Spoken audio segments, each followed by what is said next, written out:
Great. Welcome back to House Healthcare. And today we have Emily Hackett-Fisk with us. And for those who were on the committee last year, you may remember Emily joined us via Zoom. And so welcome back. It's good to see you. And thank you for coming to share your story. I'm not going to do introductions since you were in the room, if that's okay. Mm-hmm. So we'll just have you introduce yourself and share your story, please. My name's Emily Hackett-Fisk. I'm a resident of Williston, and I am Ryan's mom. So I'm going to kind of go through a little journey of who Ryan was a little bit with you today. I feel that putting a face with his name is really, really important to know that he was a person. So Ryan Ji-sung was his middle name. Ryan was born in South Korea. Here he is at what they call Chuseok, which is the Korean Thanksgiving. And it's, I believe, September timeframe. He was born in February 18th. In fact, next Saturday would have been his 15th birthday. So he spent some time in Korea before he came home. You can go to the next slide, Claire. Thank you.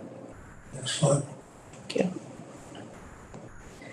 And you see, so Ryan wasn't one of those kids that kind of has an old soul to him. And he was like that. But once he got out of the quietness, you found the silliness. He was the best joker. And he just had a great, great personality and silly side to him. He loved Cars pajamas. And he literally wore them for probably about 2 years, every day. And he loved swimming. And in the picture here with the flippers, he was actually imitating from Nemo when the guy goes to take Nemo. Yeah. And so he put this ensemble together, even with the little disposable camera, so he could do that. He often acted out a lot of those things. Here on the other side is him at swimming. We swam with a woman who lives in Essex, Vermont. Oh, I know that woman. Yes, and Bonnie helped Ryan. Ryan was a phenomenal swimmer. He would never join swim team, but he was a phenomenal swimmer. But he when he had time, free time, he would play with the different things she had. Those goggles on his head he actually had until the day he died. He wore those for that long. He took very good care of them. He was very meticulous about his things. So we could go to the next one, Claire. Thank you. One of the things I want to talk about is suicide has a ripple effect. And it impacts so many people. Ryan just wasn't a son. Ryan was a big brother. He has 5 younger siblings, and I didn't want to show a picture of them because this is aired live, but you can see that's how he was. He always calmed his siblings. He loved his siblings dearly. He was probably one of the best big brothers I've ever seen. And all the people that we see, he took really good care of them. On the other side are his friends. One thing Ryan loved, and they loved him, were his friends. In this picture, he's at a bonfire. Ryan was fortunate enough to actually attend Bellwether School and then the Williston Central School. So his friends aren't just Williston kids. These kids go to Heinsberg, CVU, Vermont Common, a lot of schools in the Chittenden County area. So the relationships were really, really important to Ryan. And one relationship that I really wanted to talk about too, not just mine, because we each have our own relationship, everybody, is my dad's. My dad is born and raised in Vermont. He's a veteran from the Vietnam era. He was very close with Ryan. And the impact of Ryan's death.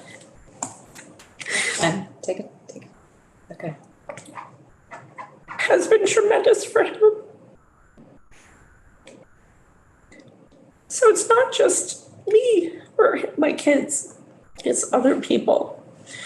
I don't often hear about the impacts in the community, but I do every once in a while. And recently, one of his teachers had shared with me that some students at CVU were really having a hard time even 2 years later.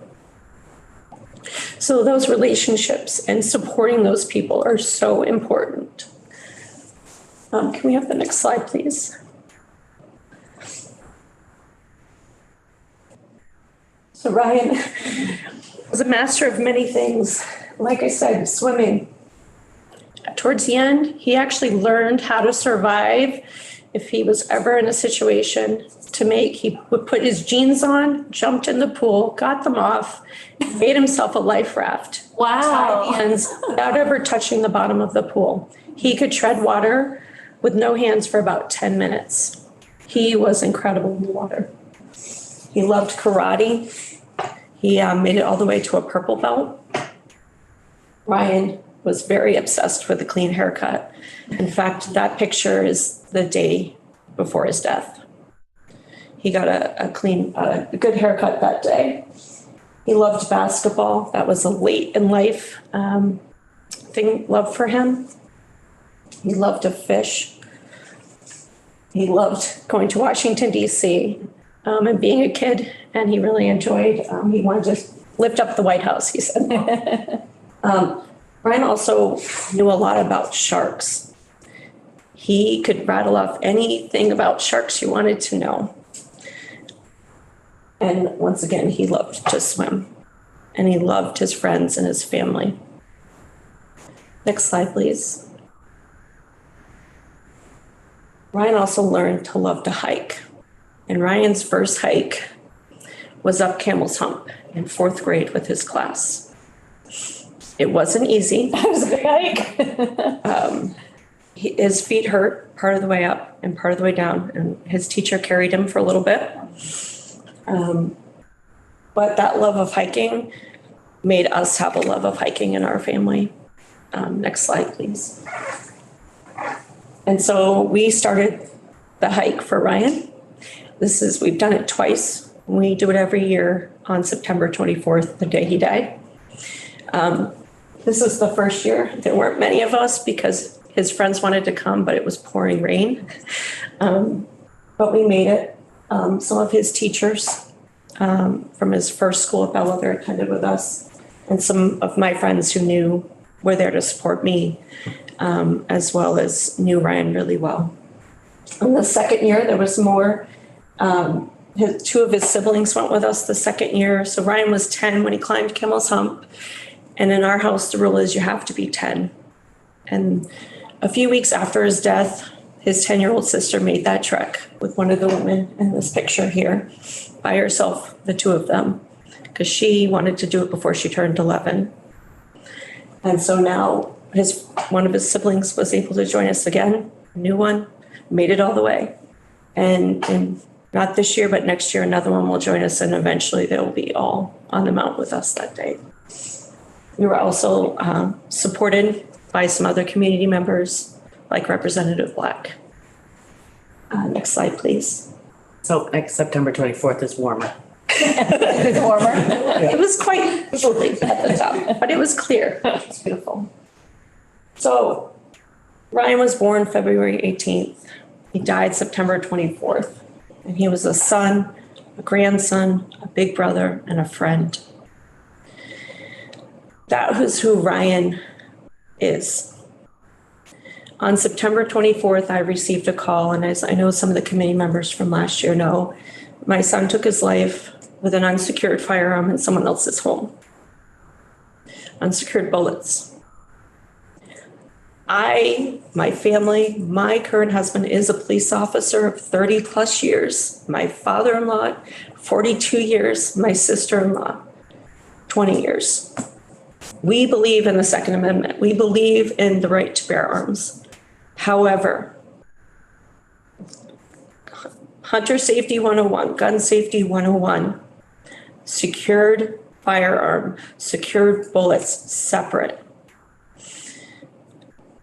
There are so many caveats to his death that I could talk about, but there's a few things I really would like to highlight for you. The prevention of suicide. There were no signs with Ryan. This was probably the last kid. And in fact, his teacher said this was the last kid they were ever even think. He didn't talk about it if he was thinking about it. It was extremely impulsive. The forensic analysis on his computer showed literally a YouTube search 2 minutes before. He was home alone with his 10-year-old sister, who happened to be on computer with their 6-year-old sister. Both of them heard the shots. And I thank God to this day that my daughter did not leave her room. She struggles, my older daughter struggles because of that, because she was there in the aftermath. My other children struggle because they lost their brother. The other thing for our family is the post-vention services. My husband is a police officer in New Hampshire. And we know in New Hampshire that all suicide deaths, the family members are given a packet of information related to supports, things for them, and that is given to them either by the hospital or the medical examiner. Why a state like New Hampshire, Live Free or Die, has those things in place and we don't in Vermont? Really need to consider the services. More education for the schools and staff about how to help families, how to help themselves as well. Give support to those staff members. Also, in the state of New Hampshire, they have a criminal negligence law related to safe storage. Why we don't, as a state, protect, and it's not just suicide, it's accidental deaths as well. We need a safe storage law to protect our children, young adults, and keep the firearms out of their hands. I actually did not even know there was a gun in that home he was in, let alone an unsecured gun, unsecured bullets. So that's kind of the end of Ryan's story, unfortunately. I do a lot of advocacy work. I work with the New Hampshire chapter of the American Foundation of Suicide Prevention. I've been trained to give their Talk Saves Lives training, and I am doing that. I've been on VPR as well to talk about gun safety. The aftermath of this could have been prevented with a safe storage law, or there could have been a criminal negligence. Nobody was ever held responsible for that unsecured gun in that home. And they should have been. Thank you, Emily. Thank you for sharing, Ryan, with us with all those pictures. That was really incredible. Thank you. Thank you. I think Art has a question. Yeah, and thank you for having the courage to come here. Just a quick question. Was the bullet in the gun, was it a loaded weapon? I don't know that answer. I'll be honest, I'm unable to read the police report. I totally understand. I Yep. totally understand. Okay, thank you. Other questions? May I, to follow up on Art's question, and I understand that you didn't read the police report, and I don't blame you a bit. Do you know where the firearm was kept? From what I understand, it was kept in a closet in the master bedroom. A chair had to be used, so clearly my son probably knew it was there. How he knew it was there, I don't know. But And you said that 2 minutes before they he had been on YouTube. They had a 5-minute window of time for his death based on the neighbor's recollection of when they heard the gunshot. I mean, the neighbor in a house next door heard the gunshots. There were 2. So, yeah. But he had been watching a YouTube video? Yes, and that's a whole nother thing about internet crimes against children that really needs to be looked at as well. But that's another. But he learned how to do this literally 2 minutes before on a YouTube video. that he had access to on his computer. Daisy. I just want to say thank you so much. As a mom, I just really appreciate learning who Ryan was and what a beautiful life you gave him and all of his friends and extended family, and feel lucky that we were able to learn a little bit more about him today. Thank you. Thank you for letting me come. Thank you. How was his grandfather?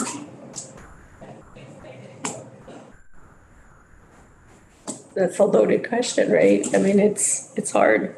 Yeah. You serve your country. We live part-time with my parents, so that also, they had a very good relationship. They spent a lot of time together. If Ryan wanted something, he knew who to go to Yeah, when right. mom said no. I love that. That's how it should be. And it's hard, Yeah. And we all deal with grief differently, right? We were fortunate that first call came to my house the Saturday after. This happened on a Thursday afternoon, early evening. First call came, but they only really came to see my older daughter. They did not provide any services for my other children. My daughter does still go to the Howard Center for therapy, but there were no resources. It took me 15 months to start finding my own resources. And I literally had to do the research myself in the middle of trying to be a mom to other kids who are grieving. We also got services through Friends of Anna, which is a nonprofit in Manchester, New Hampshire. They are a Center for Grieving Family and Children. And it's more of a peer-to-peer model. The parents have their time and the children have their time together, and which has been great. But none of these services are here except for my older daughter for Howard Center. And trying to find services for other children when there's a crisis is really challenging. I often have to put, Paul was talking about blinders. I have to put blinders on every day, all day long, so I can help my other children get through their day sometimes. And sometimes my youngest was 2. So how he grieves about it is different than how his brother, who was 8 at the time, who was on the spectrum, deals with it versus someone who was in the home and had the aftermath, the PTSD part. It's challenging. And I really feel like we need to do more for our families that are going through this. That has been a reoccurring theme with everyone we have talked to. Yeah. Is how greatly needed. Yeah. And in the terms of, nobody likes to talk about suicide. And there is a law in our state for suicide education for schools, but it's seen at the high school level. And really, we need a program that's K through 12 and age appropriate. Because my older daughter went back to school, the number of kids talking about wanting to take their lives and things was high. And I think as parents, we often say, not in our house, right? Like I said, Ryan showed no signs. And kids younger. I'm on Facebook groups with moms from all over the country. 10, 11, 12, 13, 14-year-olds. Every week there's a new mom. Mm-hmm. It's not just a Vermont issue, but it's a national issue too. And I just wanted to say that, yesterday we had Chris in here, and he was talking about how they had done a deep dive in what the post-pension services were.